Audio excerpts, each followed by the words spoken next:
This video is going to be tough for me, trying to figure out which ride is better between Lightning Rod and Thunderhead. Now previously, it's been Lightning Rod #1, and when it was at its peak, it's still one of the best rides in the world in my opinion. But they've been improving Thunderhead with all the replacement of wood, and it's just been flying and so good. So now, this video is deciding, is Thunderhead actually now ranked, for me personally, above Lightning Rod? Let's find out. After rides on Thunderhead, it's just running so well, and oh, it's got so much airtime, it weaves in and out of itself. It's a fantastic, phenomenal ride that I absolutely love.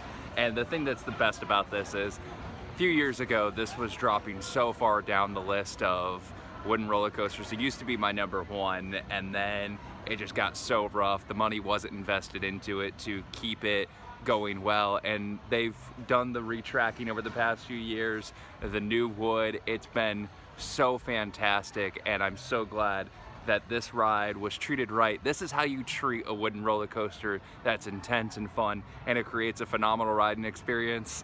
And it's looking like it could possibly be taking the #1 spot against Lightning Rod, but let's go get some rides in on that and see if Lightning Rod stays 1 or if the great improvements to Thunderhead have it take the top spot.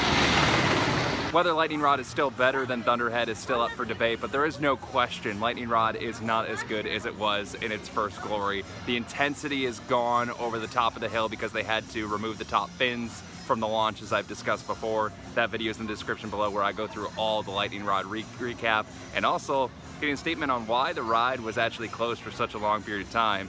And it's just not the same when you have the replacement with some of the eye boxes I talked about earlier. Now, it's still a phenomenal ride, and let's grab a ride in on it to see if it ranks as still the #1 spot, or Thunderhead will take the top spot.